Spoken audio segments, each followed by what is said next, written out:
राधे राधे मेरे प्रिय भक्तों, आप सभी लोग जानते हैं कि चैत्र नवरात्रि में अष्टमी और नवमी को लेकर इस बार लोगों के मन में बहुत बड़ी कंफ्यूजन बनी हुई है, क्योंकि इस बार अष्टमी और नवमी एक ही दिन पड़ रही है। पर कुछ लोगों का मानना है कि अष्टमी और नवमी अलग अलग दिन है। भक्तों, अष्टमी और नवमी की पूजा कब होगी, कन्या पूजन करना किस दिन सही होगा, सारी अद्भुत जानकारी हम आपको इस वीडियो में देने वाले हैं। भक्तों, चैत्र नवरात्र के पूरे 9 दिनों में 9 देवियों की पूजन की जाती है।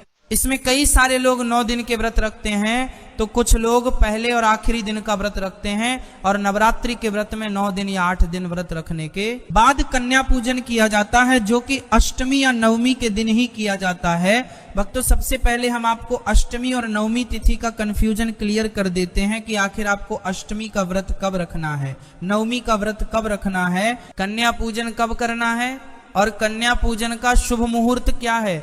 भक्तों, इस बार अष्टमी तिथि की शुरुआत 25 मार्च को दोपहर में 1:51 से हो रही है और अष्टमी तिथि की समाप्ति 26 मार्च को सुबह 11:49 पर हो रही है। ऐसे में उदया तिथि के अनुसार 26 मार्च को ही अष्टमी तिथि मान्य होगी।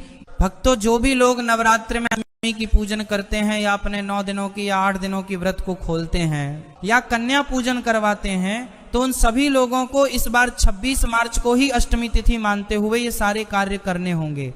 भक्तों, वैसे तो कन्या पूजन सुबह के समय जितना जल्दी हो जाए उतना जल्दी करना सही होता है, तो इस बार अष्टमी तिथि को यानी कि 26 मार्च को सुबह 11:49 से पहले पहले आप अष्टमी का पूजन और कन्या पूजन जरूर कर ले, क्योंकि इसके बाद नवमी तिथि शुरू हो जाएगी। भक्तों, अब हम जानते हैं कि नवमी तिथि कब से शुरू होगी और कब समाप्त होगी और इसकी आपको पूजन कब करना है। भक्तों, नवमी तिथि की शुरुआत 26 मार्च को सुबह 11:50 से हो जाएगी और नवमी तिथि की समाप्ति अगले दिन 27 मार्च को सुबह 10:08 पर हो जाएगी। भक्तों, ऐसे में उदया तिथि के अनुसार तो नवमी तिथि 27 मार्च को ही मान्य होगी, पर 27 मार्च को सुबह 10:08 तक ही नवमी तिथि रहेगी। इसके बाद दशमी तिथि शुरू हो जाएगी।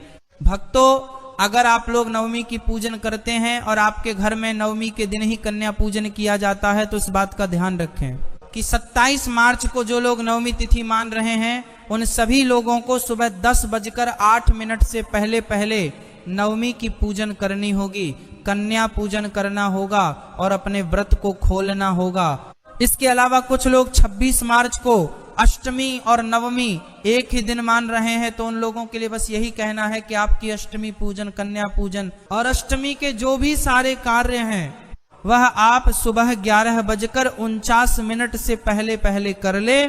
और जिन लोगों के घर में नवमी की पूजन और कन्या पूजन होती है वह लोग 26 मार्च को 49 के बाद ही अपनी नवमी तिथि की पूजन वगैरह। तो 27 मार्च को नवमी मानने वाले सुबह 10:08 से पहले पहले अपनी नवमी की पूजन वगैरह कर ले, और जो लोग इस दिन कन्या पूजन करने वाले हैं वो भी सुबह के समय जल्दी ही कन्या पूजन पूरा कर ले और अपने व्रत को खोल ले, क्योंकि इसके बाद दशमी तिथि शुरू हो जाएगी। भक्तों, अब हम आशा करेंगे कि आपको इस चैत्र नवरात्रि में अष्टमी और नवमी को लेकर जो भी कंफ्यूजन हो रहा था उसका आपको सही जवाब मिल गया होगा। पर अभी भी अगर आपके मन में कोई प्रश्न है तो वह आप तुमसे कमेंट करके पूछ सकते हैं। आप ये वीडियो कहाँ से देख रहे हैं कमेंट में जरूर बताएं। राधे राधे मेरे प्रिय